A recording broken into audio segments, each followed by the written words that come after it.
Whiskey 9, 7 November, interrogative Alpha Bravo. Negative Alpha Bravo. And this is 7 November Golf. Roger, request you check your Romeo side. I'll go ahead and check my Tango side. 7 November Golf out. November 8-5, and 8-5, 7 November, say again. Roger, 7 November, go. I copied a while ago, 1 Charlie transmission that my can use November, go. 1 Charlie, and 8-5, this is 7 November, Charlie. Now 1 Charlie, 7 November, go. This is 1 Charlie, welcome to your last. You're Brandon 158 extra box track on the 1200 between Queens and local. Also request your unit take inbound message to see if we can try to get Whiskey 9 and 8 for pause at the playground. And this is 7 November, Roger, stand by. Got that. Got it? Alright. And all units, this is 7 November Golf. My unit Alpha, Echo, X-ray Alpha, Alpha in there.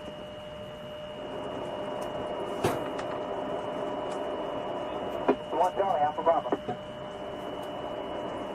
Hey, I never took a dip. I forgot to take a dip. Whiskey 9, 7 November, interrogative Alpha Bravo.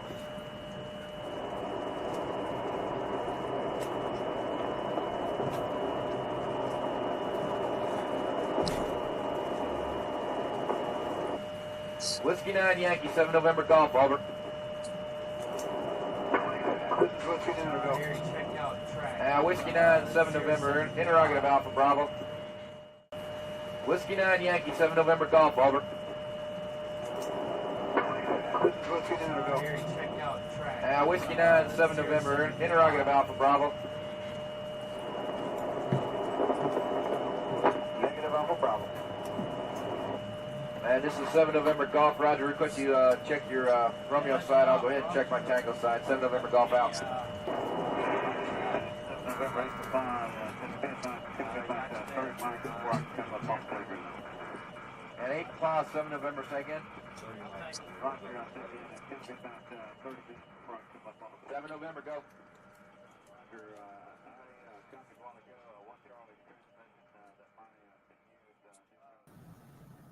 Hey, thanks for making it to our live stream here. We are live and we are streaming on, I believe, 4 different channels because, I mean, the more the merrier, right? And that same concept goes with why there's 3 of us. It's, 3 heads is better than 1. We're going to look at some things in some different perspectives. There's a lot of moving pieces in the federal government, in the VA, with regard to our VA benefits, with regard to other benefits that you might be receiving, in regard to housing. That's why we have David Piatek here with us. Thank you for making it. We really do appreciate you jumping on these with us, and we're going to continue this movement because, I mean, this is quite honestly the dream team. There is so much nuance in the world of benefits, regardless of what benefit you're looking at. So again, that's why we're bringing it all to you here. Unlike other channels out there, look, we are joined up because we want to provide all the information. And look, if you're not subscribed to all 3 channels, please do that. It really does help send out the message to more of us. And the other thing I'm just going to throw out there real quick, guys, before we get going is, what I love about this team is not one of us thinks we know it all. We all go, you know what? I don't know it all. And that's why we leverage each other to fill those gaps and to bring as much as we can. And with the help of you, the viewer, subscriber, you guys know a lot too. And putting information in the comments really does help out our brothers and sisters. So with that, I'm going to kick it over to Clay real quick to see if Clay has any thoughts that he wants to throw out there before we start kicking down this this live event. Yeah, there's pretty much 2 major categorically updates. We have tariffs happening right now, which I think is hilarious that it's called Liberation Day. The reason I think it's funny is because we didn't invade Iraq, we liberated Iraq multiple times, and so I just think the word of liberation has nothing to do with the stream or tariffs. I just think it's pretty funny. Okay, and then second, we also have the VA secretary doing something that no other secretary has done. He's actually directly following in the footsteps of President Donald Trump and Vice President J.D. Vance. They both went on Joe Rogan, and the VA secretary went on the Sean Ryan show. If you don't know, he's a Navy SEAL podcaster, and that I don't think we're giving that as much credit as it deserves, Jason, and to every veteran here. One, it's unheard of. Okay. Cabinet level positions do not go on podcasts and talk about veteran issues. So off the bat, I am such a fan of pushing out information. Whether you agree with what's said or not, that's up to interpretation. But the fact that the VA secretary is willing to go on a podcast, hello, there's 3 really cool channels right here. I'm just saying, okay. I do think that says something, and I do think we have to talk about it in the veteran space. There we go. I know that was a lot. No, that's great. David, your opening thoughts on all of these changes that are either going into effect now or are really kind of proposed to happen in the very near future. Just kind of the high level overview. Yeah, definitely the tariffs just got hit just a couple hours ago, and it kind of weird things happening in the market with that.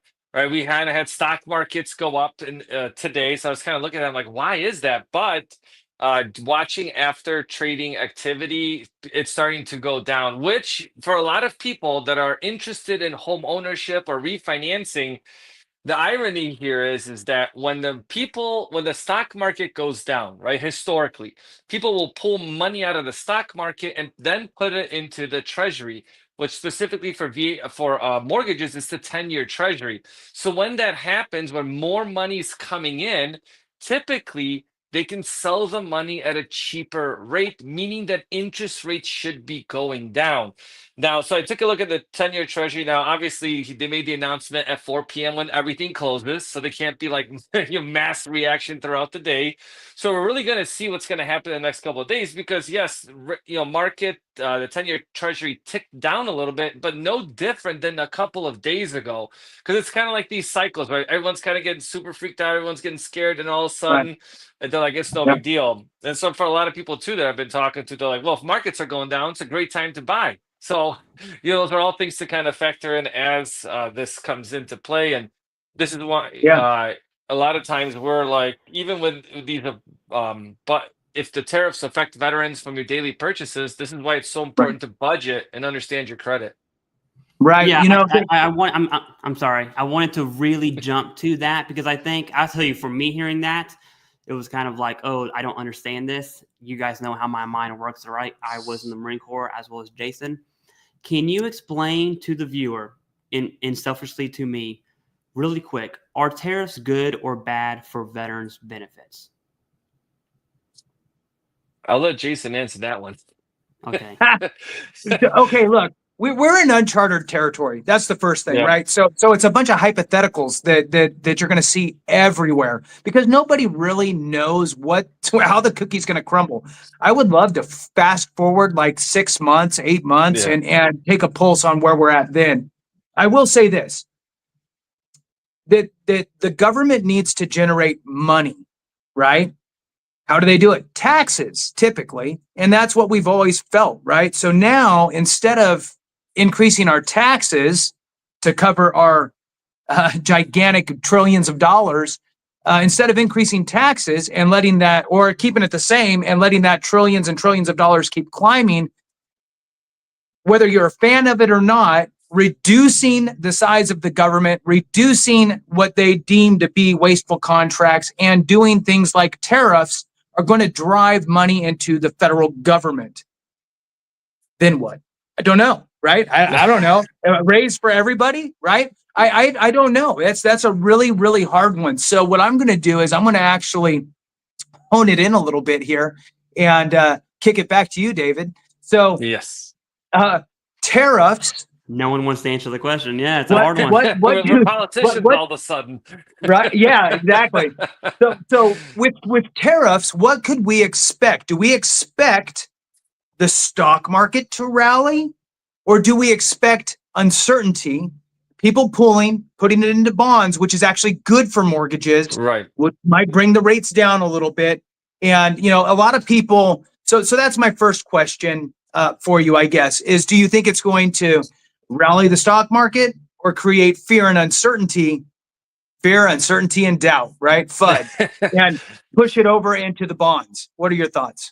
Yeah, no, I definitely think that because the increase is sudden. They're not doing the increase over, let's say, a 12-month period. They're like, hey, tomorrow or tonight at midnight, everything goes into effect. Good luck, everybody. And I think that people are scrambling to figure out what this is going to do when these imports are coming in. Companies they're not like, okay, we're going to set up shop in the United States, because if you have companies in the United States, you're not getting tariff.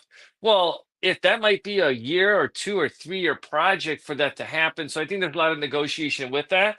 But regardless, from my end, I think that markets are going to go down and people are going to throw into the bond market, driving interest rates down, which is a double-edged sword.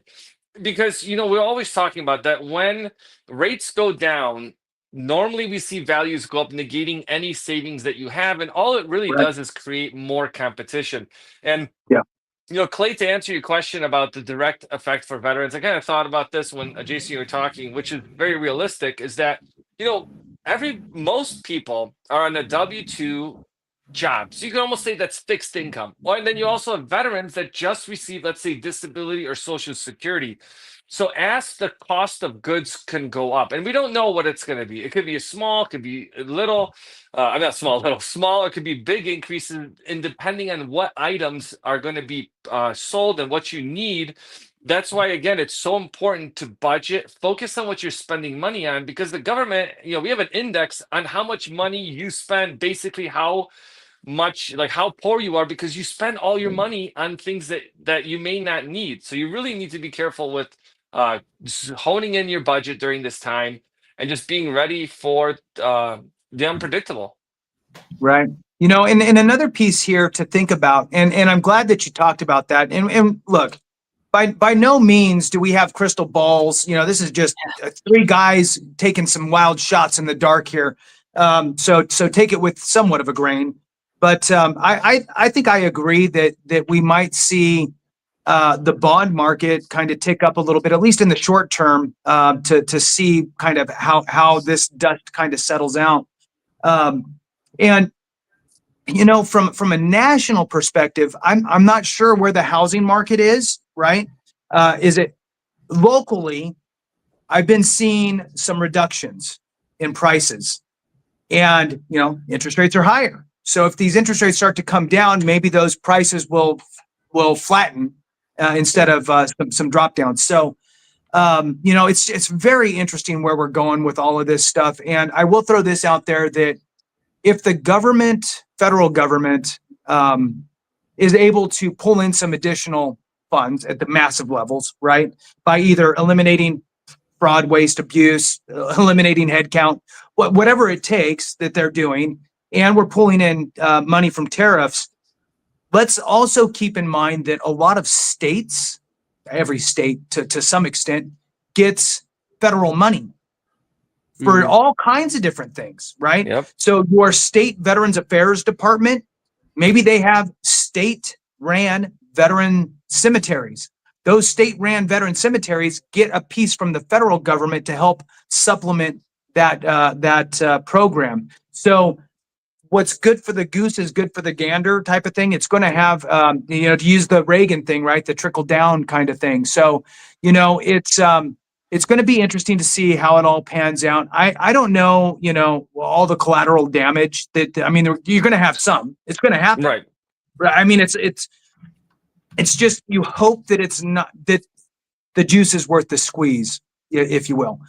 Clay, while we're going through this, I know that you are the master of skimming through all of the comments and finding good ones and somehow saving them and all of that good stuff. You are the king of that. I want to throw out there to everybody, we are going to be taking questions. This is what we're here for. And really, it could be about anything. It doesn't have to necessarily be what we're talking about. But we do have time to take some questions for sure. So, Clay, if you see anything, please let us know.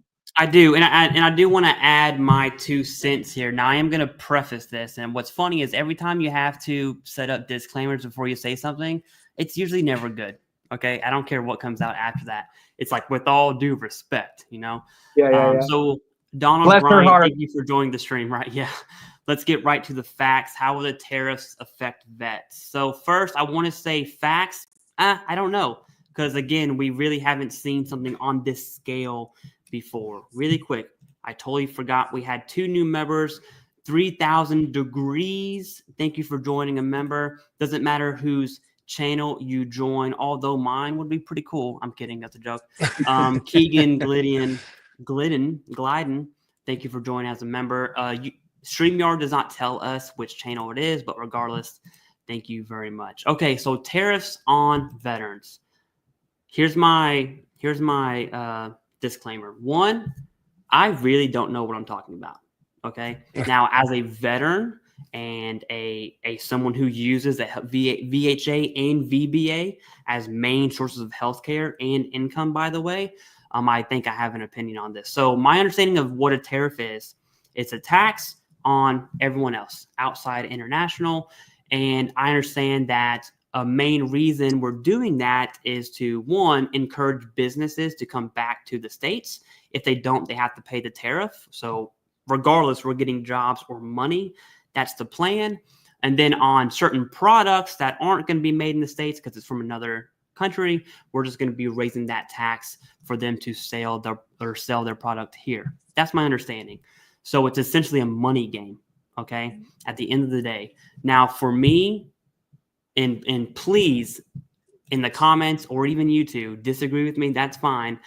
My Marine Corps brain sees 2 scenarios, right? Either more money or less money. And you have, I'm going to rip the Band-Aid off and go bad news first. I'm sorry. Let's just say none of this, all the media is right. That's such a wild statement to say. All the media is right. The tariffs are bad. It's going to crush the economy. We're going to lose money. We're going to have to pay more in taxes. If that happens, that's going to suck. That is absolutely going to suck. So if nations get together, they really, really combine their strength, that's what I think they're going to have to do to really fight this Liberation Day. Yes, we could be paying more for things that are imported, and we would be paying more federal tax probably just to sustain. Now, what are the effects of that?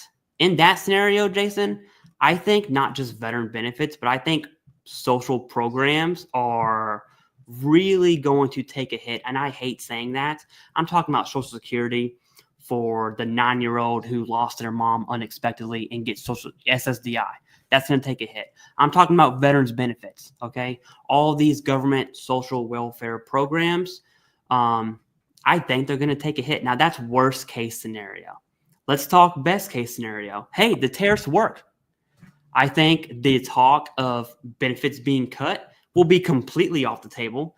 And if it works, I'd be interested to see who kind of eats their words, so to speak. Nobody. Especially those, yeah. Nobody. I know it's gonna be nobody.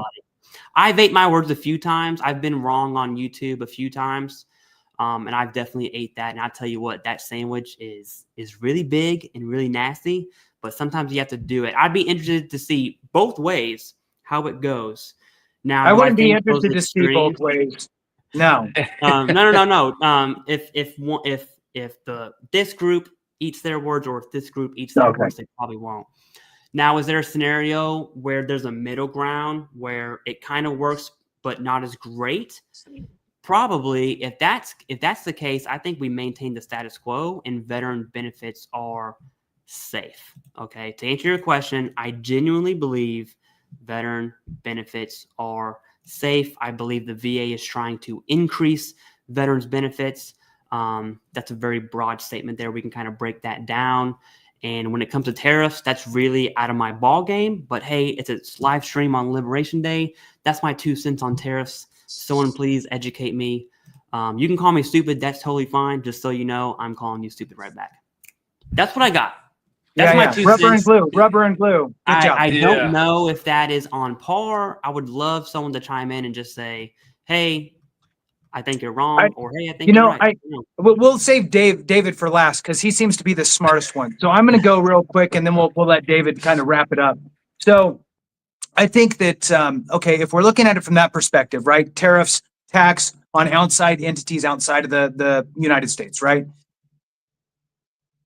On goods and services, mostly goods, right? But goods and services, we'll say.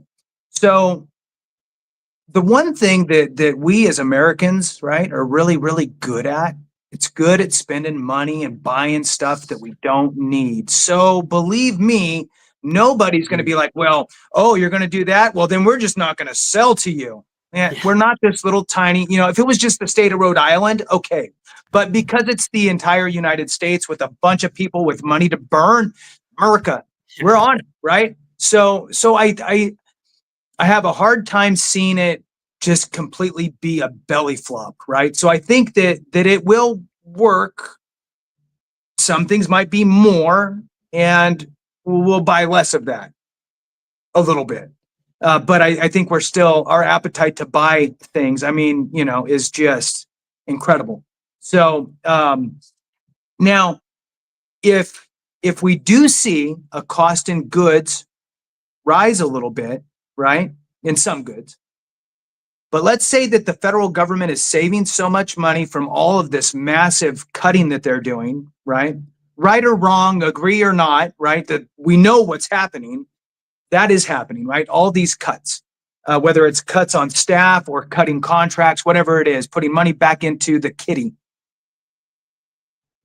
Okay, if there's a higher cost for goods, but then let's say there's a small tax cut, so then we're able to continue to buy those things.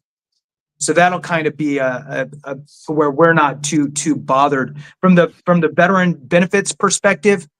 I think the sky could almost fall, and everybody who's already receiving benefits, we're fine. It's just we'll call it the grandfather clause for lack of a better way of putting it. But I think everybody who's already in place is good to go for the most part. I think that it's like you mentioned, it's the 7-year-old, who's going to join the military in 11 years, who then gets out, who then files for benefits, is going to have a whole different landscape to deal with. And I think that what's on the table as far as a legitimate risk of losing, I think that it would be things like secondary conditions and conditions that aren't directly a result from your service, right?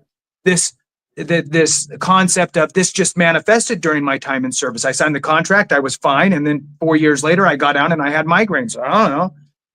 Those probably aren't going to happen unless you can really tie it to something in your military service. So I think that those are the items that are at risk for the future generations, really.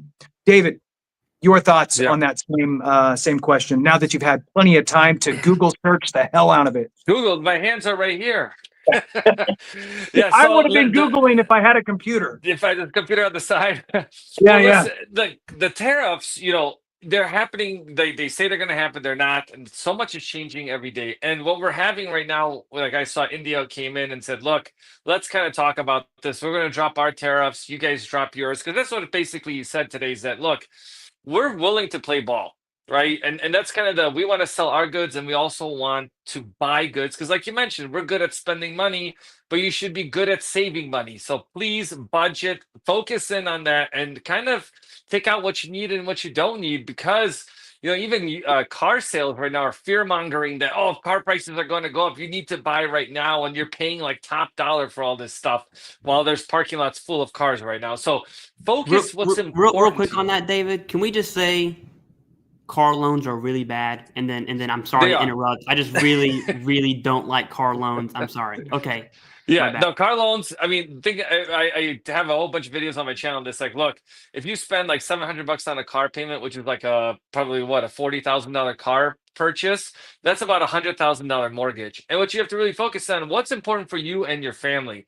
kind of as we go through this.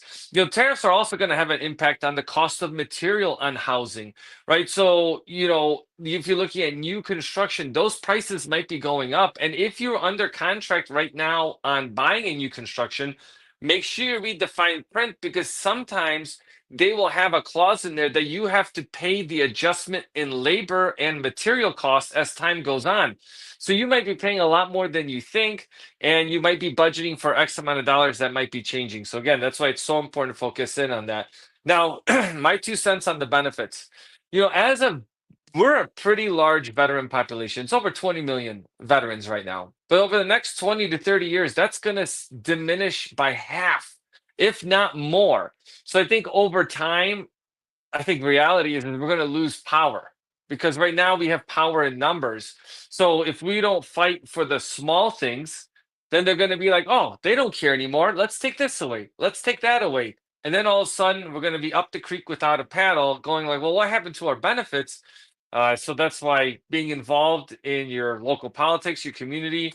And one thing that I find interesting, Jason, when you were talking about, let's say taxes get cut from the federal government because we're saving money. You know what I think is going to happen?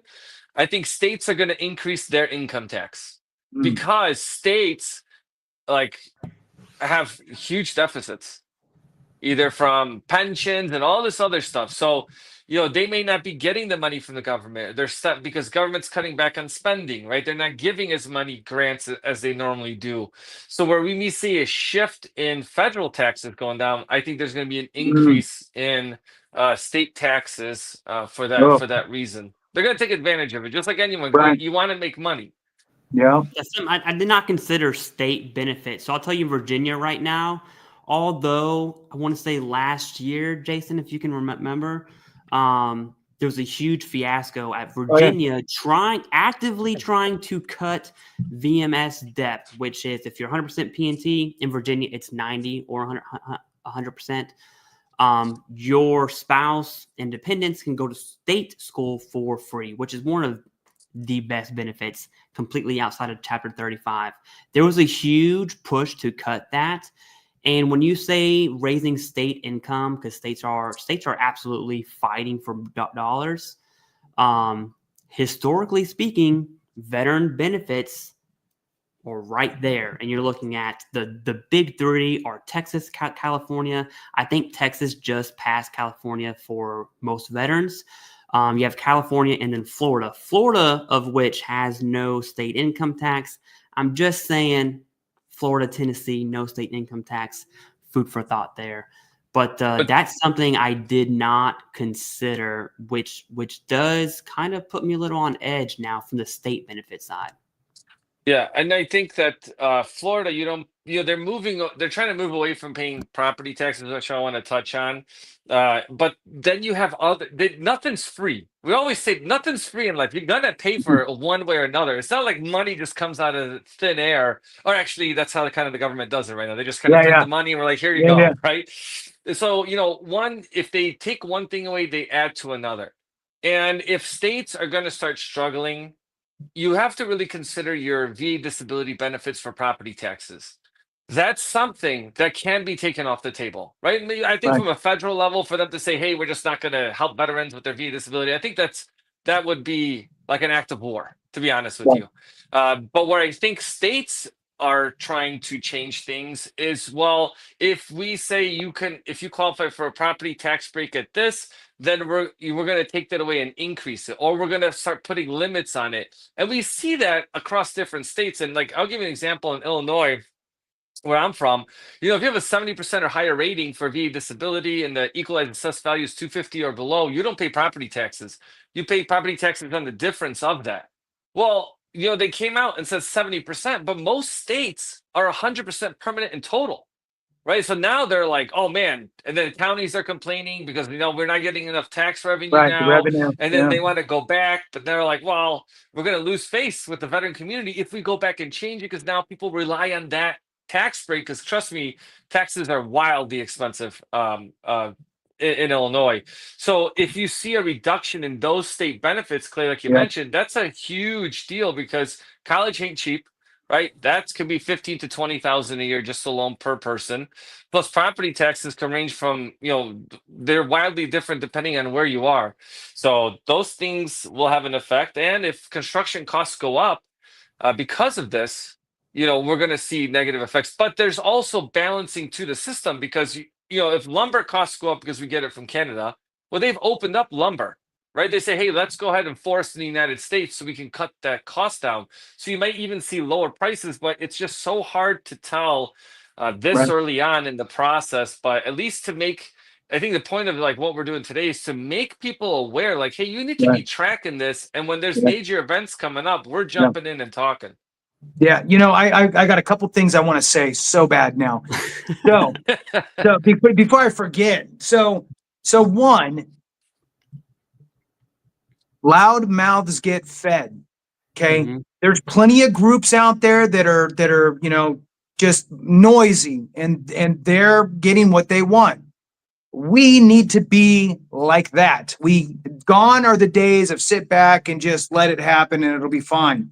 And you mentioned it before, David, it's about being visible, right? Going to that committee meeting, going to the, whatever other veteran kind of things are going on in your local geographic area, right? And I'll tell you that even as small as this sounds, and I know it's going to sound kind of hokey, but even watching, subscribing, thumbs upping these types of videos, believe me, the congressional offices get a pulse on this type of stuff too and kind of see what's going on. And so it's just another way that we can kind of bind together. And it is as much as sometimes we want it we want to, not necessarily want to, we fall kind of victim to this political divide.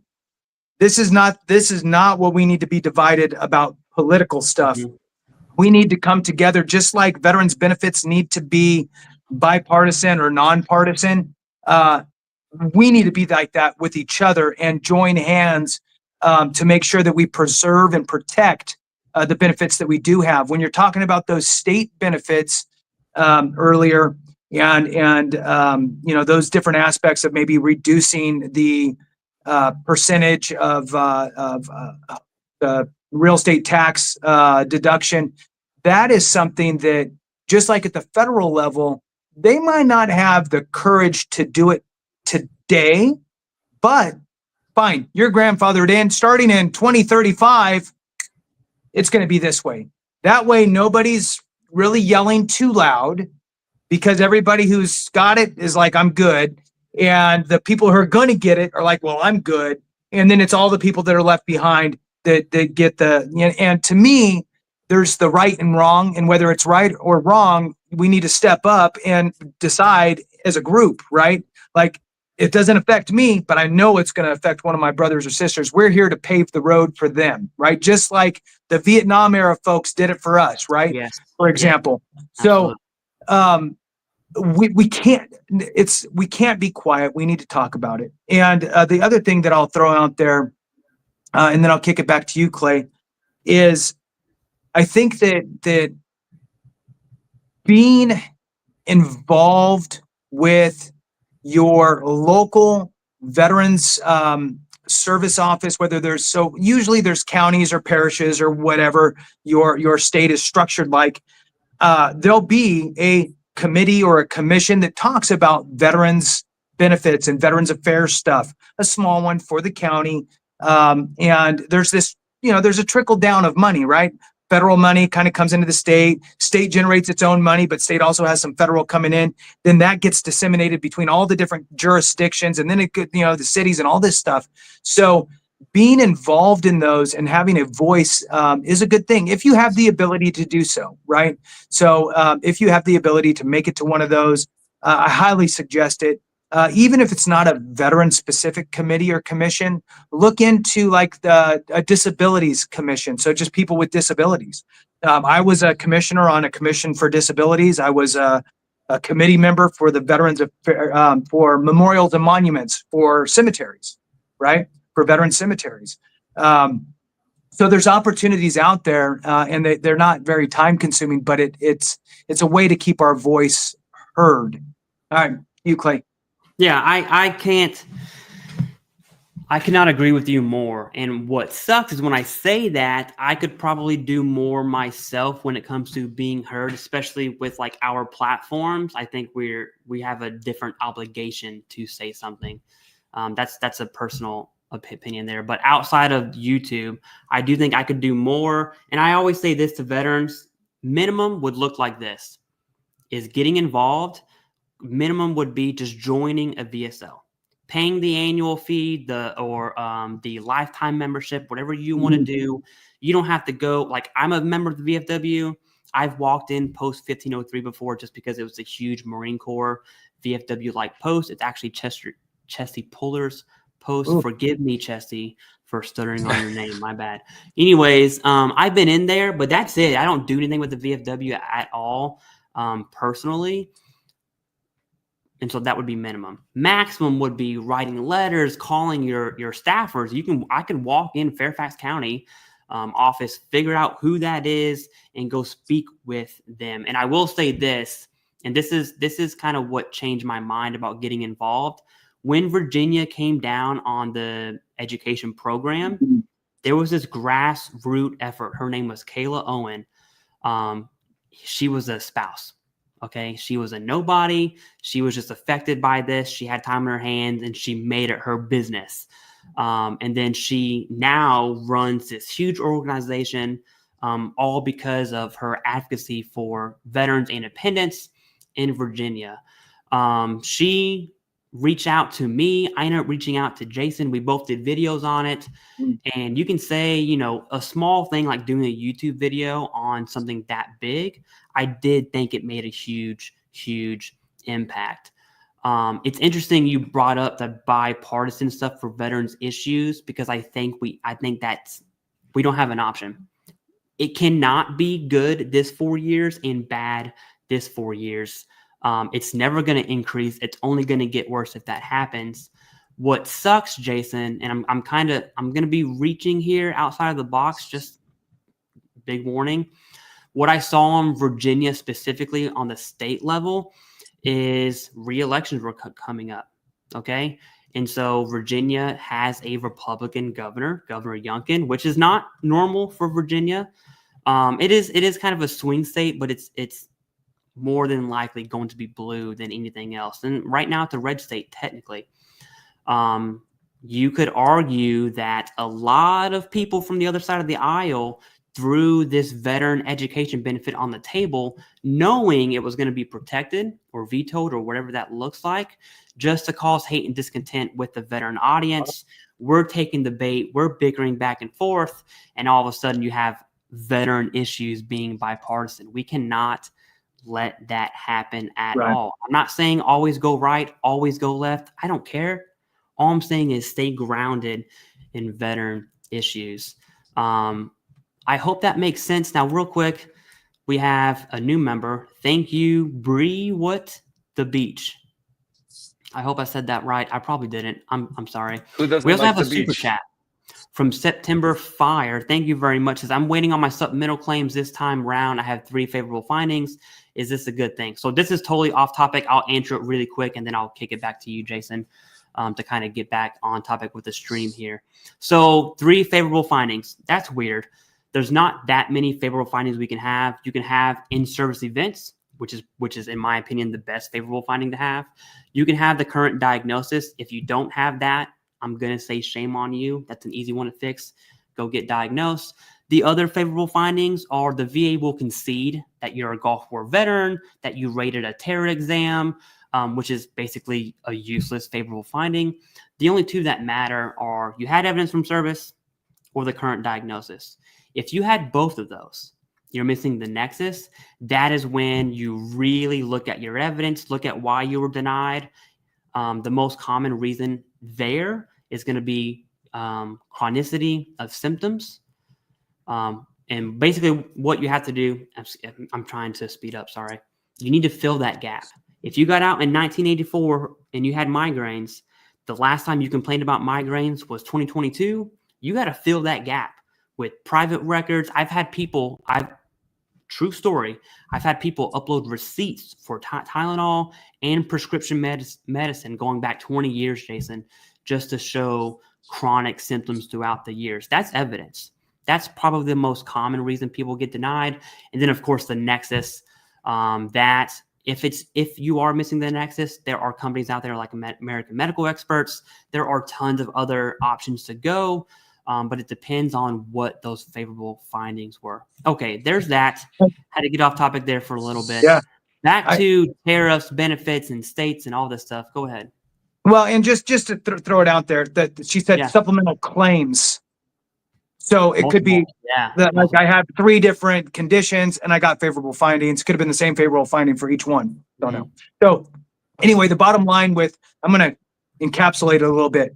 So when the VA provides you their decision, right? It's going to, if they're denying you, they're going to say, hey, look, this is why we denied you. And this is some of the favorable findings that would have been good or that are good for your case. When you read through that, you just need to essentially, like Clay said, fill in the gap. There's a piece that's missing somewhere that you didn't provide enough solid evidence for.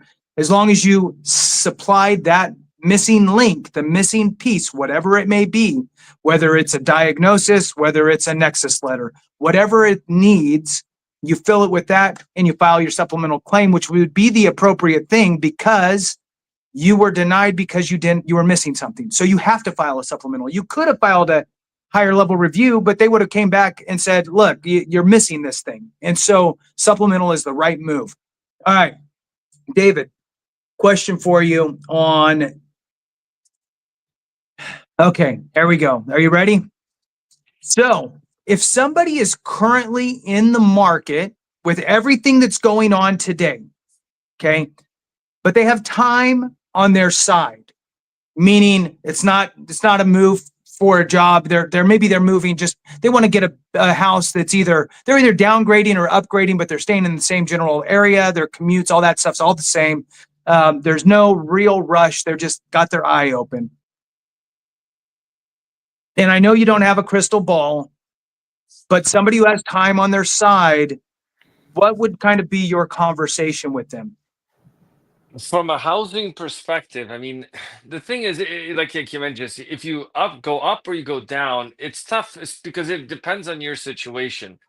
If you are in a position that you own a home and you have maybe a low interest rate, then most likely it's going to be staying where you're at, right? Staying put, because if you downsize, you might be paying the same or more because of where the rate difference is. And if you're trying to go bigger, which unfortunately, fortunate that they are going to be getting a bigger place. They have more space. Unfortunate they might be letting go of a lower interest rate because they need their families growing or their needs have changed, right? And it could be as simple, Jason, as we talk with a lot of older veterans. Hey, I'm in a 2-story. I need to be in a 1-story because of my hip. Okay, that makes sense, but you got to make those decisions from that perspective. Now, if you're not in hey, I'm renting a property and I have time on my hands to find something, well, then I would definitely do your due diligence and research and not rush into things. Because, guys, like, I'll sometimes talk to people that are like, I need to buy a house tomorrow. I found something I love. I need to get pre-approved right now. And then, like, kind of things fizz out because they're like, hey, we didn't find that one. And then we've been looking for a year. And then the opposite happens, like it happened to me, where I'm like, I'm not even really looking. I'm just kind of like looking around. And then you find that gem. And you're like, okay, this is something I want to move on, which is a much better feeling than trying to rush through something, because housing is a very expensive component. If you make a bad decision in your home buying process, you're not out like a couple bucks, right? You didn't like, hey, I went and bought a cable. I need to, it's cost $10 and I can return it. Here, you're spending hundreds of thousands of dollars. So if you have the time, take your time. But just know that in the back of your mind, with housing historically, the longer you wait, the higher the values go up. Okay. Yeah. And a lot of people that are out there thinking that, oh, the market's going to crash, home values are going to drop 50% and rates are going to be at 2%. And I'm like, even if there's an adjustment down, I don't think this is like the 2000s or the 1990s when people didn't have these, these magical devices that in 2 seconds, Jason's on there, Clay and I'm on there, like, guys, you need an update. They don't have that, right? They didn't have Right. that. So I think those much bigger corrections than we see today, because now when we see like, oh, markets corrected down, just like stock market going down, what do people say these days? Most people I talk to, well, I'm just going to buy stock because I know it's going to go up eventually, Right. right? Right. And the Dollar same thing cost with housing, averaging. Yeah. Yeah. right? Yeah. It's just historically, yeah. So it's like, I think veterans put themselves in sometimes in it's like a self prophecy, right? Right. You're like, hey, I'm going to just wait until do something. So if you wait, again, Right. the longer you wait, typically you see in higher prices on that. The one thing I'm going to throw out there, and then I'll kick it to you, Clay, is if you have in your mind thinking about upgrading, downsizing, buying for the first time, whatever it is, before you start looking at houses and calling realtors, call David. Yes. Yeah. Walk through what it's going to look like, walk through what you're comfortable with payments, walk through all of that, get pre-approved, and then when you search for a house, set the parameters to the maximum purchase price that you're comfortable with. You're right.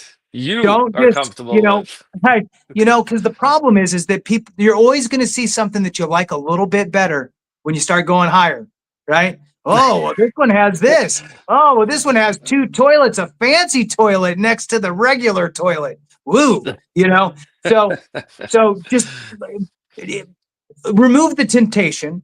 Set the parameters to the dollar amounts that you're comfortable with as far as what the dollar amount per month equates to. But the only way you're going to figure that out is not guessing, right? Don't guess this stuff because it will bite you in the toe. So make sure that you talk to David and handle that prior to looking around. Clay, what you got for us? And yeah, let me jump in on that just Yeah. quickly. So, but see, the same thing goes for VA disability, because people will just go, today I'm filing my benefits and I'm just going to go ahead and just write it down quickly, submit it, and then I'm done. True. And if you don't, this process is methodical. You have to understand the process. Otherwise, you are not going to win. I promise you, you are not going to win. If you do the research, get all the information you need. Because I talk to a lot of people that'll reach out from watching you guys, and they're like, on my own, I got to 100% permanent total. I thought it was impossible to do it, but I was encouraged and I followed the steps. It's the same thing with housing and your benefits. 13% of veterans have used their VA home loan benefits. That's it. And then, do you guys know what the numbers are of how many total veterans there are and how many of them actually receive VA disability compensation? 30. It's shy of 30%. Shy of 30. Wow. About a third. On this VA home loan stuff, and I just said it in my chat too. I'm a hardcore firm believer, like Dave Ramsey style. I think the only debt a veteran should have is their home loan. Personally, I think those veterans who are working, who have VA compensation, should absolutely crush their credit cards, zero balance. Absolutely never have a car loan. Get rid of that and then never have a car loan ever again. In fact, if you want a new car, just slap yourself really hard and say no, and then wait. And if you really want that car, save money and go buy it outright. And that debt, the only debt veterans should have is a home mortgage. I will die on that hill. Now, I do think, I'm going to rope this back to tariffs, David. Someone had said something here. I'm trying to find it really quick. I gotta look real close because I'm on the phone. They did Yeah, say me too. something along the lines that if the cost goes up, cost of living, cost of eggs, cost of toilet paper, whatever, it is going to not necessarily, I wouldn't say devalue, but it's going to lower the value of dollars. VA compensation is going to be a part of that. And so that's probably the most blanket way veterans are going to be affected.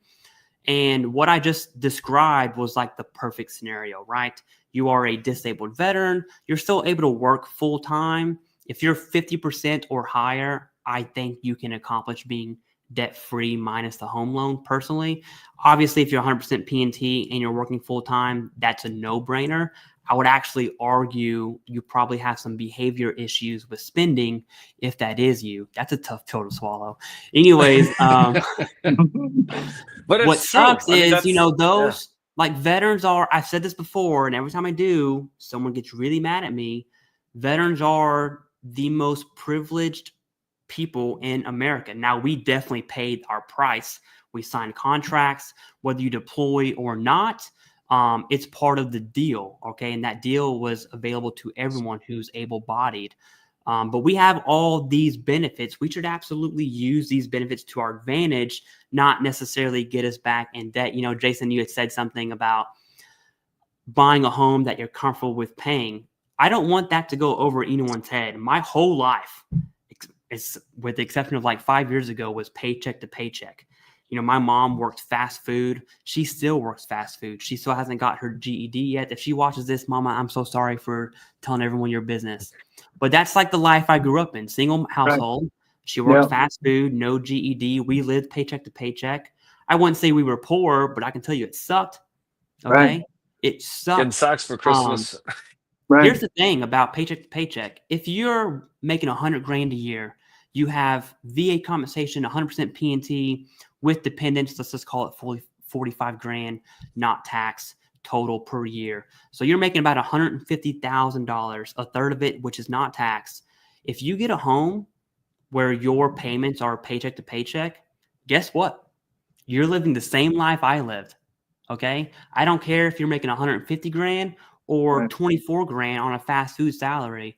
Paycheck to paycheck is paycheck to paycheck. And I'll tell you this right now, if tariffs do take a left turn, there's a pun there, and we do lose the value of our dollar, even by a little bit, I do think those who are living paycheck to paycheck, veterans included, are going to feel the grip the most versus those veterans who are smart, who only have a home loan debt, who have that flexibility, so to speak. Anyways, those are really my thoughts on tariffs and how veterans should spend their money.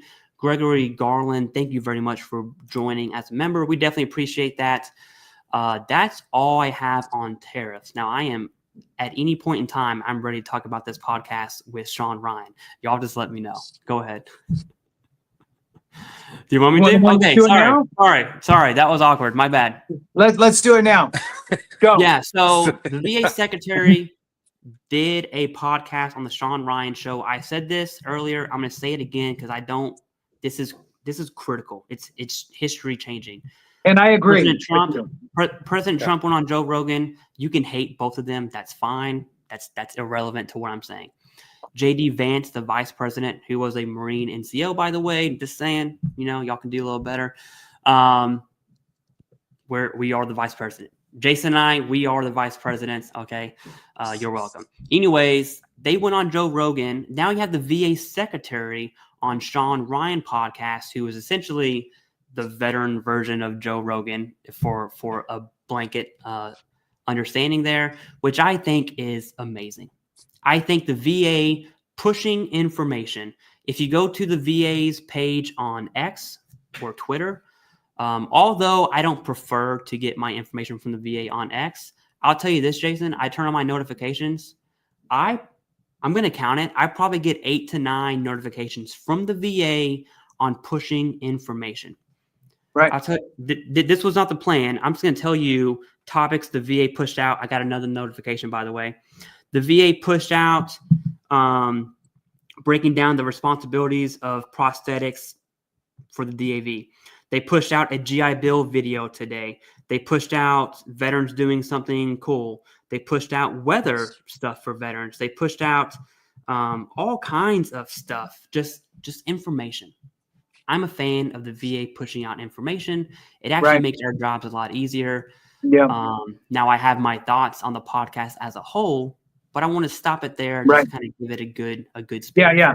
Yeah. So I'm just going to throw out there, basically doubling down in the fact that this is really the first time that we've seen the embracing of social media, right? From these elected and appointed officials. It is amazing, and it doesn't matter if you like the people or not. I hope that this trend continues, because this is getting. You ever wanted to get the information from the horse's mouth? Now, you could think they're lying. You could disagree. All of those things is fine, but at least you're getting it from their mouth instead of from a press release somewhere, and you don't even see it, right? I mean, how many times, Clay, have and you too, David, it's like, only because you're searching and searching and searching and uncovering and unfolding and digging in, do you find something. The greatest example, Clay, the most recent example is that change to the M21. Was there any sort of notification, a press release? Was there anything about that? No. You had to dig and find it, and you saw, oh, wow, this date's different. Let me read through. So this is the right trajectory, and I hope that it continues, because what will happen will be, it'll be even more. Right now, I think that it's a bit more as a defense mechanism, if you will, to be able to come in and, hey, this is my side. But eventually it will turn into really more of this is what we're planning to do. This is what we're going to do. This is what we've done. These are some changes that we're doing, and this is what you can expect. So I hope that continues. David, your thoughts? No, I'm in 100% agreement. Yeah, I mean, I'm hoping that he comes on our channel and we can talk to him about it, because it is just so different than them hiding behind their desks and then just like typing things away and then just having no responsibility in a way. That's how I feel, right? Yeah. And to your point, like, yeah, sometimes, when they're on these podcasts, I feel like the conversations are a lot looser. You get to kind of see more of who they are. And I kind of like when they get cornered, because then we get to really see like what they're talking about and just kind of the sentiment that's coming from them. Because I mean, it's a tough job, because you have to please a lot of people, right? The whole country. There's a lot of veterans. There's a lot of mixed things on what people want. So I think the dynamic is very interesting in that sense, and I hope they continue to do that. And I think that's a big push they talked about 2 months ago. I don't know if you guys saw, but basically any media channel or any social media can sign up to be at like the press briefings, right? So I think they're really opening it up to unconventional ways that they can get information to the veteran community, because veterans don't trust the VA. And I've talked with them before, and they like, hey, how do we get maybe guys like yourselves to push out our information where we've done the research, we've looked it up, and then when we're talking about it, it's not just coming from a way of, I would say, like, sometimes I feel like they're trying to manipulate us to think a certain way, right? We're just trying to cut it to give you the options to say, hey, this is what's happening. What are your thoughts on this? I think that's a better approach than the latter. So So Clay, when it comes to that interview, we'll call it, right? What are a couple of the big takeaways for you? Yeah, so there's two lines of thought. I'm going to start with the good. I like to start with the bad usually, because that's me. True. We'll Just start love with to go good, there. okay? Yeah. Obviously the VA secretary on a podcast, not scripted, not edited, a straight up hour, 54-minute long, start finish. I love that. Okay. I totally agree with David's point on getting to see them just be a normal dude. The VA secretary talked about his daughter with a disease, a very chronic, debilitating disease. That is something that I wish it was way towards the end of the podcast. I'm considering doing a whole video just on that, just to show the human aspect of the VA secretary. Right. I'll tell you this, that is suffering on a whole other level. That's not, you can't comprehend that level of suffering. So I'm just so down with this. In fact, if the next administration doesn't do it, I'll say something about it. Right. So the good stuff about the podcast, right? They talked about a ton of veteran issues, and the VA secretary outlined his priorities. He's done that before on Fox News and CNN, by the way. he really gave a little bit deeper explanation on his priorities. Priority number one from the VA secretary: the VA does not have a system that allows the VA secretary or higher leadership to know who is where doing what. Now, I will tell you this. This is something that we talked about on Veterans Daily yesterday, Jason. If you haven't watched that full episode, you absolutely should. In the Marine Corps, I was a mortarman. Jason was a mortarman. Okay. In a 60 section, you have 9 Marines. You're number 10. I can tell you my entire Marine Corps career where my Marines were, who was the gunner, who was the A gunner, who was the ammo man, who was the dumb and strong one, who was the smart and weak one. I can tell you everything. I could probably tell you who is who, butt naked, bottom and below. Right. Because Yeah. You know, in the infantry, you live in close proximity. It just is what it is, right? So accountability is critical. It's insane to me that the VA secretary cannot tell you, he doesn't know. He cannot tell his boss, the president, who is doing what and where they're at. Fun fact, the VA doesn't even know how many employees it has. Did you know that? It's 480. That's the number given on the news. But the VA secretary himself has said, we don't know. We do not know. So that's a huge thing. His number one priority is to figure out an HR system for that, which does lead me to a bad thing here. I'll cover that here in a second. Number 2, that's good, is the VA secretary really outlined community care in a way that we have not seen before. He straight up said, everyone's saying we're going to privatize the VA. That's obviously, it started with Project 2025. Arguably, whether you agree with it or not, people could make an argument that P25 is happening for the VA. That is an argument that could be made. Whether it's true or not, that's fine. But there are very clear indicators where that's the case. So we don't really know. But he addressed it head on. He said, hey, people are saying we're going to privatize VA. He was like, let me show you what community care is going to look like. And I forgot what example he gave. I'm just going to make my own up. Let's say a veteran has TBI and a veteran has sinusitis. Let's just hypothetically say the veteran really wants to use community care because their neurologists at the VA, they suck. Okay. Treatments are way too long and they prefer community care. They go to community care for TBI only. They like it. They prefer it. They can continue getting treatment. Well, guess what? The veteran can also say, hey, I don't like this anymore, and go right back to the VA. At the same time, the veteran's getting community care treatment for TBI. For those other conditions, I'm just using sinusitis as an example, they can choose to stay at the VA or go community care. And so the VA secretary really explained this hybrid option, which I think is something that he has not been able to do that on videos posted to X. He hasn't done that on videos posted, on Fox News or CNN. So those are good. Now do you want to say good, or do you want me to go straight to the bad? Let me know.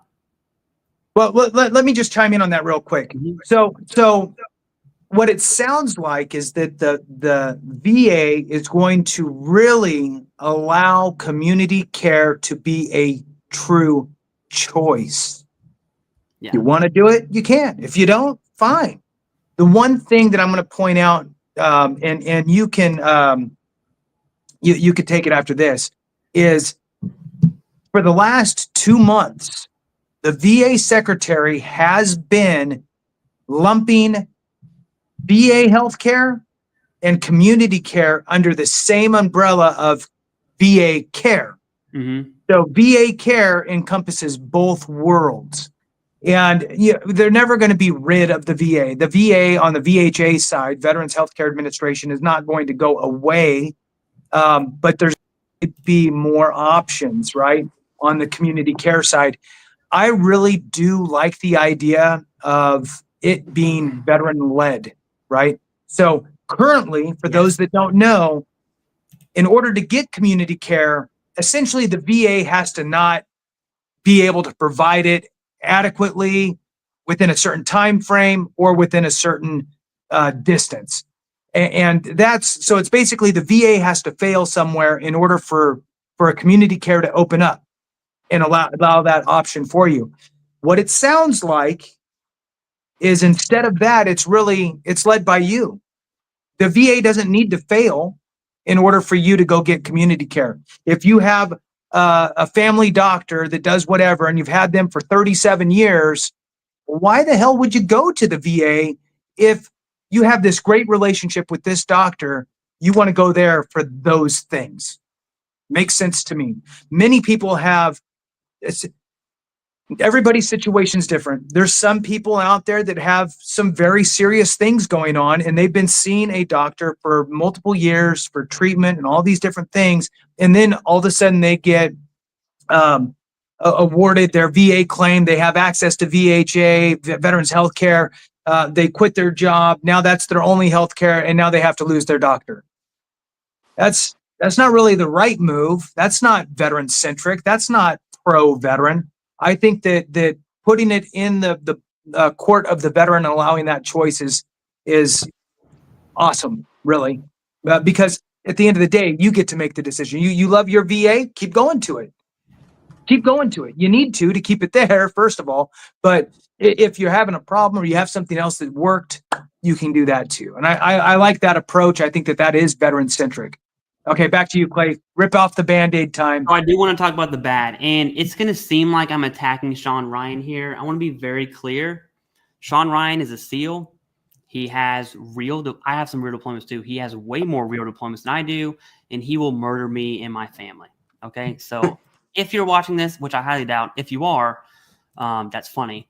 But I'm not talking bad about him. I'm just looking at what happened in the podcast from, and I'm going to toot my own horn here. I would call myself an expert in veteran benefits. If I wasn't, I shouldn't be on YouTube anyways. So here's the bad.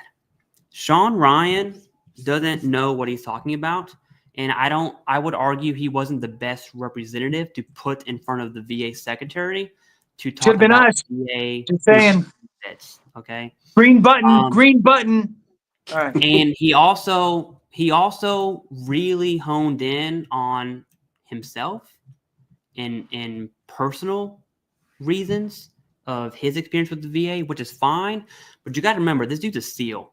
Okay. SEALs, I'm telling you right now, I would bet my life there's not a single SEAL who's on 100% P&T. The training, not even deployments, the training they go through, they're going to have musculoskeletal injuries. They're going to be hyper obsessive.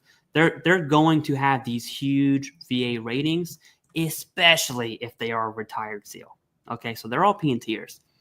The reason I'm kind of hating on Sean Ryan is because he spoke from a place where he, and I forgot his quote. I'm not going to quote him because I don't want to misquote. Paraphrase, he says something along the lines of, he represents all veterans, right? Which I think is a very small portion. Most veterans, they're not SEALs. I have my opinions about SEALs, but that's so irrelevant. Okay. I've worked with a few. I was in the special operations community as an enabler, as a PSYOPer, which is like the nerd of the group. Okay. So I've definitely worked with those dudes. They're great dudes. But he was a SEAL. That's not the average veteran. The average veteran is not walking out with 100% P&T. SEAls don't even need to know how to spell C&P exam to get 100% P&T, just because their evidence is going to be there. Not to mention, the Navy does not mess around with pre- and post-deployment health assessments at all. They have the evidence. And so I think his intentions were good, just really off the mark there. And then he said things like this, and this is kind of what why I'm saying what I'm saying. He talked about healthcare. The conversation was healthcare based, clearly healthcare based. And he said something along the lines of, hey, I can tell you why veterans don't trust the VA, blah, blah, blah, blah, blah. They denied my tinnitus. And I'm like, okay, well, we're talking benefits right now. Like, Sean's talking benefits. That whole context of the conversation was healthcare. And what made me mad, I shouldn't say mad. What got under my skin is the VA secretary had a golden opportunity to tell a million viewers, hey, you're talking about benefits, brother. we can absolutely cover that. But you have VHA and that was a golden moment to explain how these entities are separate. Now, am I hating on Sean Ryan because he doesn't know that? No, but at the same time, you have this huge platform, and you kind of just put gas on the fire of VA's VA, no separation of the two. He also talked about tinnitus claims. He talked about being service connected for TBI, being denied for tinnitus. And I streamed this whole podcast episode. I actually had someone who, we'll just say, works at the VA, who's one of the most knowledgeable people I know. He put a question in the chat. He said, hey, I wonder if this guy never went to his exam. Like if he was denied, why was he denied? And it's details like that that they didn't talk about. Right. The combination of VHA and VBA. That's one. Now there's another bad thing, and I'll make this really quick. I know I'm talking a lot. If you watch the whole thing, I'm not kidding. Maybe 8 or 9 times, someone made a joke about it in the comment section of every time they talk about mushrooms, take a shot, right? Sean Ryan really tried to push his buddies or friends in the special operations community, nonprofits for psychedelic healing, for TBI and PTSD. It's not that I'm against that. I'm all for it. But dude did it 8, 9, maybe even 15 times. And it got to the point where the VA secretary was like, okay, like is that the only response you're going to have? No matter what the VA secretary said, psychedelics came out of Sean Ryan's mouth, which I think was just a missed opportunity to really get at the meat and potatoes here. And if you're wondering about what the VA secretary's response was, he said he will follow the law that Congress gives him, meaning no medical marijuana, no shrooms until Congress says yay. That's essentially what the answer is. Okay. So I think which is the right answer. Really. Yeah. And to summarize all the blabbering I just did, the podcast was overall good. I don't think Sean Ryan was the best representative for veterans. Right. For his podcast viewers, sure, it was great. For veterans, no. And I think the VA secretary could have done a better job at educating his audience on very simple things. Right. Yeah. Like the difference between the VHA, VBA, and that they don't talk to each other. I mean, I just went to a doctor's appointment at VA at a clinic, and the doctor actually told me, like, I'm sure you're aware that, VBA, VHA, and we don't really talk very well to each other by design because they really want us to focus on treatment, not claims. So, which that I let him be because he's just the doctor there doing his thing. But in my mind, I'm thinking about all of the people who only have VHA as their provider, and they're trying to file for a new claim, and they're not getting the evidence that they need. And now they're forced to go spend money on the outside because the VA won't help them, even though that's their medical provider. Who else is going to write the nexus letter, right? Yeah. It's just, it's ridiculous. So one of the things that they talked about on there that was really interesting to me was, okay, so yes, it was overboard, the psychedelics piece, right? So, and we can lump marijuana in there as well. One of the things that is trying to happen and will probably come to fruition at some point here is the allowance of taking the federal government, and when you overlay the federal government over the states, it's not the same. Every state has different kind of fluctuations, right? Let's look at marijuana. It's illegal from a state perspective. It's illegal from a federal perspective, right? So there's this weird overlay that's happening, and there is some, I think, recognition of that. And I think what the VA is trying to ultimately get to, at least for marijuana, is, look, if it's illegal in the state, then let's just cut that piece of VHA out, and if they're broken into VISNs, it might one VISN, which is like a big district or region of the VHA, might have a state in it or a portion of a state that would then allow for medical marijuana at some point. I think that that's probably going to be the first thing that we really see that starts to tick into that world. I think that'll be the gateway drug for the VA, and then we'll see how it goes from there. Any thoughts from you, David, on any of this stuff? I find it all. I didn't get a chance to watch it, but I know I watched a part of it when Clay, you were doing it, and I think it's pretty interesting on what additional methods of medicine they're trying to bring out to the veteran community. And then, sorry guys, I popped off because I actually had community care reaching out to me for some things of my own. Hey, that takes it precedent cut me out. over this live, okay? Yeah, they're like, hey, this guy's are talking about it. But I mean, I'm a fan of the community care for sure, because especially when there's long wait times at the VA, I think it's great where I can go see my own provider, I can go do physical therapy where I need to, and I'm not waiting. Oh, you have to wait 6 months to get in, unlike the dentist, which took 5 months, and they won't let you go outside of the VA, which I don't understand why. Right.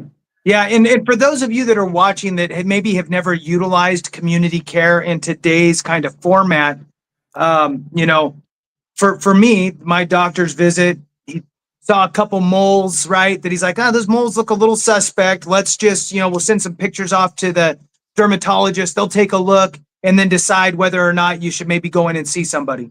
So I get the call. They say, yes, we want you to come in. We want to take a closer look at it and maybe do like a biopsy or something on those. And I'm like, well, better a biopsy than an autopsy. So that's good. But I don't want to drive an hour and a half. Can I do it through community care instead? Sure. And I did all that communication through My Healthy Vet. So if you log into your va.gov and you get into My Healthy Vet, you can communicate straight with your doctor and his team, nurses, whatever. And that communication just bounced back and forth like that in there. And they're setting that up right down the street from me. So I know Clay and I have talked about this many times, utilizing that. That stuff is record. So as you type in your messaging, that's part of your medical record. So be wise with how you structure your sentences. Clay. Yeah, and on the millennial note to that, this is an old man joke, I'm sorry. Same thing Jason just explained, but you can do it from your phone with the VA app, which leads me back to this podcast, and I'll tell you why. So 2 things here. One, the VA secretary, I forgot what he said, but when he said it, I was just like, there's no way that just came out of his mouth. He was comparing the private healthcare world and how better their record-keeping system is, which is obvious. That's a fact, okay? The VA is so far behind. The EHR just got released, by the way, to 9 other VAs. That's breaking news. We'll probably cover that, I'm sure, this week. But then he said that, in the private world, you can message your doctor, you can look at your prescriptions online, and you can't just do that at the VA. And he's saying this on the podcast. I'm just like, dude, the VA app is one of the few things the VA got right. You can message your doctor through the VA app. I'll tell you right now, no, I don't have a partnership with the VA app. It would be absolutely awesome if the VA did sponsor these channels for that, but we don't. The VA app is genuinely an amazing app. You can talk. I sent a message to my doctor today. I just had a TBI residual spell, and it was pretty bad. I immediately hopped on the app and sent a message to my doctor about my symptoms. All that's evidence. Now, I'm not looking for claims or anything like that, but that is absolutely evidence. And something I do want to bring up, Jason's not here anymore. I'm sure he'll come back. Some difficulties there. It is interesting that this is one of our first streams. Hey, Jason, welcome back. I was just saying that it's interesting that of all the content we've created together, this is one of the first times we've talked about healthcare. And all of us just recently went to healthcare appointments, at the VA, meaning you should absolutely take advantage of VA healthcare for sure. We do it ourselves. You should do it too. Now, back to this podcast thing. I pretty much said that, Jason, all 3 of us recently went to the VA, and I'm really pushing veterans to take care of themselves. I mean, healthcare is important. Not only is it evidence for disability benefits, which is critical, but healthcare is important because healthcare is important. Okay, just like you said, biopsy instead of an autopsy would be a good statement. Now back to this podcast. So the VA secretary essentially just crapped on the VA's app, which is hilarious because the VA's app is one of the best things the VA has ever done. They should actually put more effort and suitability into the app. The second thing, Jason, is looking at how the VA talked about certain issues like tinnitus. It really told me that he's not tracking about the changes at all, meaning it's not that they're not important. They're just down on the totem pole of importance. This HR thing has got to be the utmost important. And that I think everyone would agree with that. Community care, establishing that, these firings, how's the VA going to operate after they fire 20,000 people, 40, 60, 80,000 people? That's high on the food chain. These VA SRD changes are low on the food chain. I think that was very evident. I have no proof of that. All I'm saying is the indicators tell me it's not going to be till minimum next year, maybe even 2027, because the issues they're facing are absolutely monstrous. Okay. And last thing about this podcast, I just did a video about it. I want to say 2 days ago or yesterday. The VA said something along the lines that could be interpreted as they don't want veterans to seek increases. Okay. He said something about the VA needs to be focused on helping veterans and curing veterans. And it was from a good place. I forgot what he said exactly, but he said essentially veterans are going back and going back and going back to the VA for increases. And it was not a good look at all. That was probably the most damning thing about the podcast in general. I still think it was great. I still think Sean Ryan's a good host, even outside of his psychedelics and just no knowledge of VA stuff. I still think it was a great podcast. Anyways, those are my thoughts on the podcast on VA Secretary Doug Collins. David, I do have a question, unless you wanted to add something there. We had a question directly for David, and I wanted to pull it up here. Yeah, I mean, I would just kind of add to the using the VA healthcare system. I definitely the VA healthcare system varies widely by where you go. Like where I go, it's almost like concierge medicine. Like you said, you message them, they get back to you right away. You need something, hey, here's community care. Like it's fast, like 24-hour turnaround. If you call them, they'll be like, there's an on-staff nurse all the time that you can just say your problems. They'll tell you, go to emergency room, or hey, we're going to set you up on services. You don't always have to go to the VA that you live by either, because like the one by me, people travel an hour to go to, and there's 2 other VA hospitals they can go to. So, know your options because healthcare is so expensive on private sector that if you can utilize it, at least give it a shot. Because like I talked to so many veterans doing veteran outreach events with the VA that it's so mind blowing on how many veterans qualified for it and they don't use it. Even veterans that have 100% PNT, they're like, sometimes they don't even know they're 100% PNT. Because I'll ask them, you 100% PNT? They're like, what's that? I'm 100%. And I'm like, you have all these additional benefits like Champ VA. Because if you know from the private sector, if you're married with 2-3 kids, man, you're paying like $800,000 a month. So it's another way that you can save on costs. Yeah, man.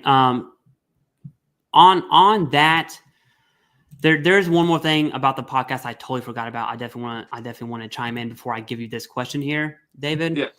And I want to mention it because I had mentioned it earlier and I said I would circle back. I totally didn't. My bad. So the VA secretary, number one priority is he doesn't know who is where and what they do. That's not a small problem. That's a big problem. Okay.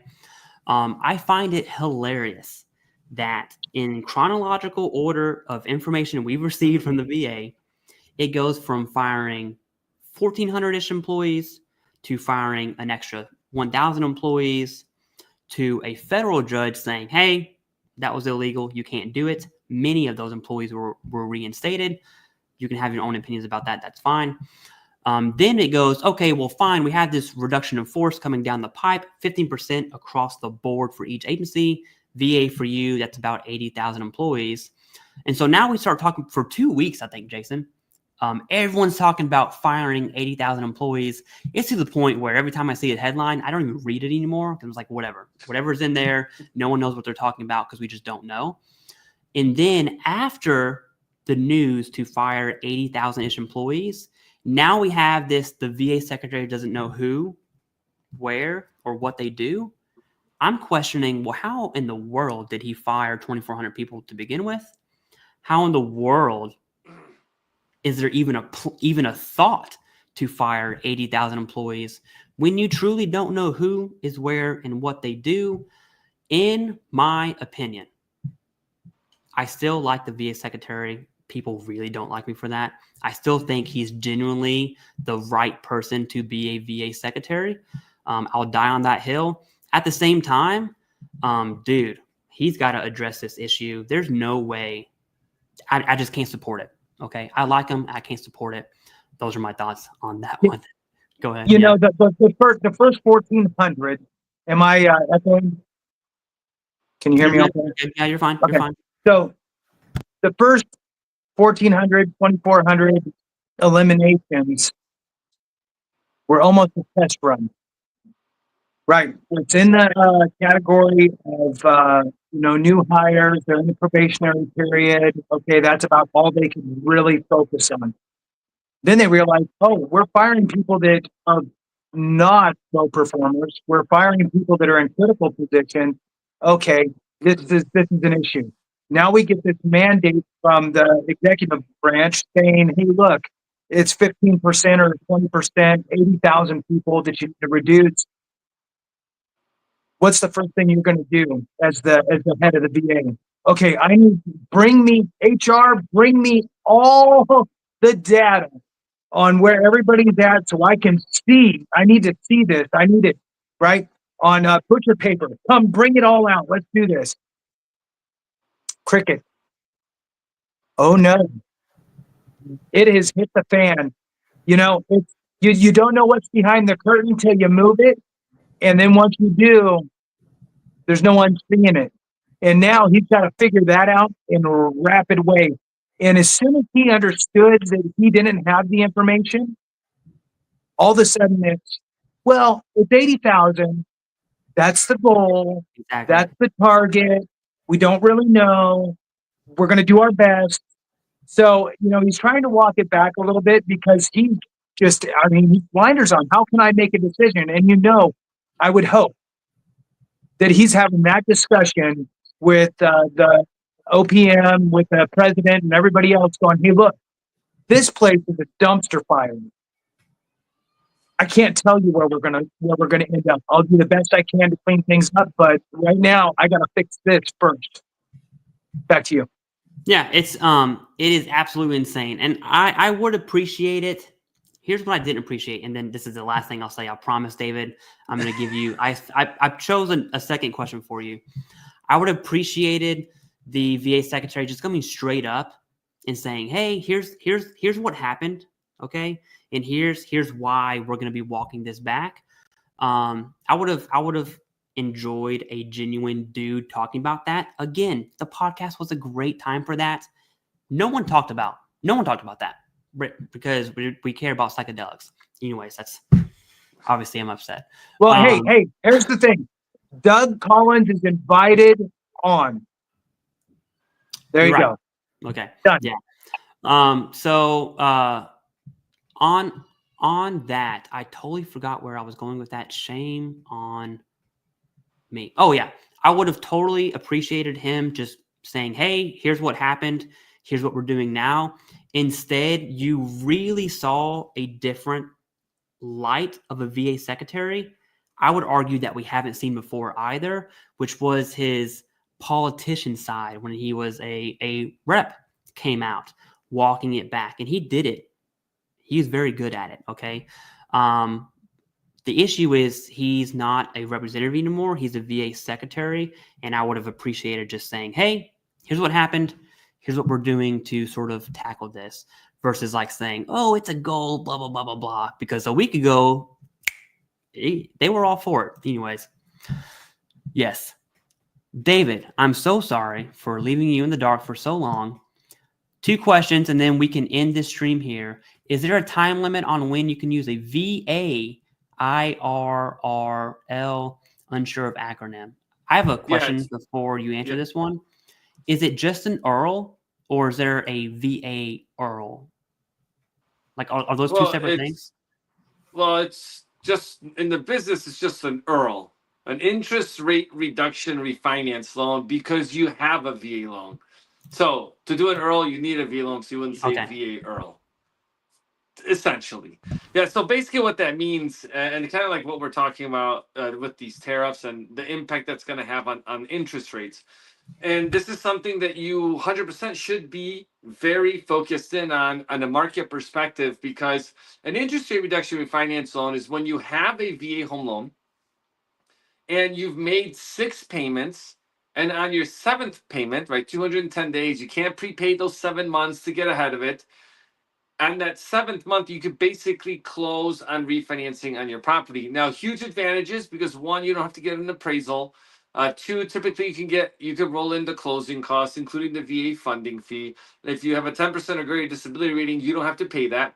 The key metrics to do it is that rate has to be at least 0.5% lower, and you have to recoup your closing costs within 36 months, which typically does not include your transfer taxes, like Florida has those on refis, and setting up taxes and insurance, like your escrows. But I'll just caution you when you do these, because typically at lower loan balances, 0.5% savings. So if you save $80 or $100 a month, but it costs you $5,000 to do, it might not make sense, and you might want to wait a little bit longer in that sense. So make sure you're watching the markets, and I'm sure we're going to do a video, and I'll definitely do a live event on my channel as soon as we see, like, hey, drastic changes, because at the current pace that we're going, man, tomorrow at like 11, we could see the entire market completely shift, and then you don't want to miss out on opportunities, because you already took that step to be a homeowner. But you do need a V loan, because some people will reach out like, hey, I was, basically steered into using a different loan product. I want to do an URL because my income situation has changed. I want to save money. And now you can't do that because it's considered a cash out refinance, even though you're not pulling money out. But I have a whole video on that on my channel too, because that's like a 30-minute thing. Yeah. Question for me, and this is a genuine question. Is that similar to a HELOC? No, it's completely different. That's a HELOC is a home equity line of credit. So if you own a home and let's say you got a great rate, but you're like, how do I tap into the equity of the property? You could take a line of credit out against your home, both a HELOC, which is a variable interest rate, right, or a fixed second mortgage. So, I'm always saying, and I guess I can say like Clay does, I'll die on this hill. If you don't need money, or people want to give you money, but when you need it, nobody wants to. Having a HELOC on your home, because you don't need to use it, but you have access to money. If something happens, job loss, you got to pull money, make payments. Sometimes it's about survivability. Sometimes it's about, hey, roof needs to be replaced. They need to do some home maintenance. Can I access $20,000 because you may not have it in cash? And HELOCs typically are good for like 10 years and they re-amortize. So you can do some shopping around. Typically, community banks are good for that. But that is something, I did a video on as well, because it's something you have to understand on how to tap into that property's equity. All right. And the last question, I want the best answer you can possibly give here, David. Best. We're all counting on you to end this stream well. First, I'm not going to try to say your name. I'm sorry. Okay. Thank you for being a member. I'm just going to call you Mr. P. Thank you for being a member. I appreciate that. It says, I have a question for David. That's the bald guy in the middle. I bought my first house cash. That's awesome. Congrats. I'm very jelly of you. My goal, aside out of this question, I want to buy a home in cash. I just want to roll up and say, hey, I got this, dude. Anyways, I can't do that if you're wondering. If I use my VA loan for the first time to buy a rental property, will my primary residence have to be that rental property? Before you answer, I think this dude's in a just reading this question, this is a question who someone is in a really great position ask. He bought his first house cash. That's insane. I'm going to assume you're still pretty well off. So congrats to you, dude. And I'm glad to see a veteran in this. Also, we have a new member, Tyler. Thank you. And he gifted 1 membership. Thank you very much. Okay, David, take it away. No more interruptions. Okay, thank you. So yeah, good on you for buying the house, your first home in cash. So the way the VA loan works on purchasing a property, that it has to be your primary residence. Now you can buy a multifamily and rent out a portion of it, but if you're trying to straight up purchase a rental property, you have zero intention of living in it. That's not what the VA home loan is designed to be. Now, a couple caveats with this. One, the VA doesn't have a minimum time requirement for you to live in a property. So sometimes we'll see people purchase a property and then 6 months later they'll be like, you know what, I don't want to be in this property anymore, and they go out and do something else. The VA doesn't restrict you for that. But just knowing, and the situation also has to make sense too, because if you live in, let's say, Atlanta, Georgia, but you want to buy a primary residence in Tampa, Florida, but you have to go to work every day in Atlanta, and your whole financial situation is based in that area, that's going to be a tough decision, right? Lender's typically not going to give you let you do that unless you're like 100% remote employee, and work will verify that. Just because occupancy fraud is probably one of the number one. It is the number one fraud in the lending world.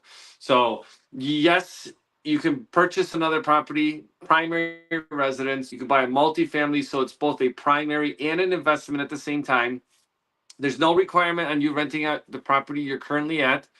So those are just things to take into consideration when you're trying to use the loan. And if you have more questions, schedule a call with me in the link description down below.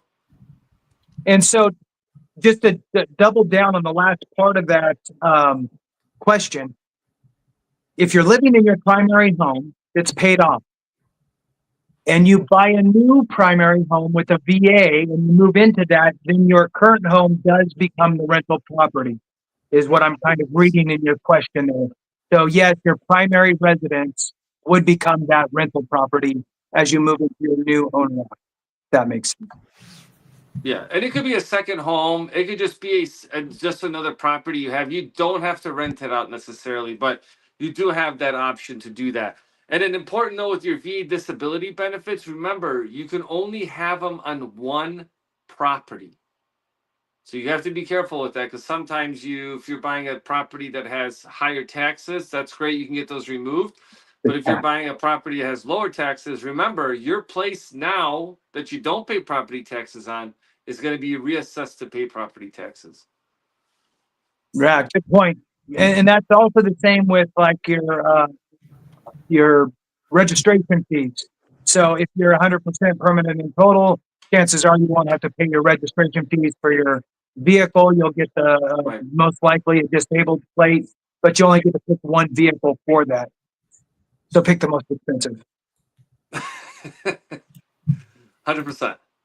Yeah, with that, this is something I genuinely, like, heartfelt mean. I firmly believe veterans in America should be living the American dream. Owning a home is a part of that.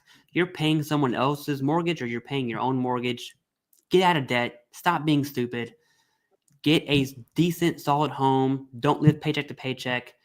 In my opinion, David, like, I wouldn't work with David because he's a lender, because all lenders suck. I don't know if I can say that, David. I'm sorry. Right? They're not your friends, okay? But I'll tell you this. Except for David is a genuine good dude. I have, don't say names, David, but I've recommended my sister to David. I've recommended some of my in-laws to David, multiple of my friends to David, because trust me, I have this love-hate relationship with my little sister, more so hate. I wouldn't recommend her a poor lender to help her out, right? So veterans, non-veterans, VA home loans, conventional loans, I really don't know anything outside of that. It makes me sound smart when I say it, though. David is that go-to guy. You can find all his information down below in the description. You can get a meeting with him probably this week. I don't know your availability. He is a little busy. He has some salt and pepper going on in his beard. No hair up top, right? He's definitely busy. But if you get a meeting with him, it's actually David. It's not not a call center in the Philippines. It's not me, right? Although I assume you wouldn't be nasty if I pulled up on your Zoom call, right? You'd be like, oh my goodness, this is Div. You're so cool. But no, you actually get to talk to David. I'm trying to be funny. I'm failing miserably here. Last thing, I'm going to give it At to least you, Jason, to close us out. Tyler gifted another membership. Thank you. So did Pie High Marine, and Tyler did it again 3 times for Tyler. Tyler's that's also so a new funny. member. No reason to do that, Tyler, but thank you very much. We definitely appreciate that. Jason, something about helping each other, or we're dying? Well, yeah, it's basically something like, if we don't take care of each other, then nobody's going to look after Clay. Thanks for watching. you. We appreciate you. Yeah. Thanks, guys.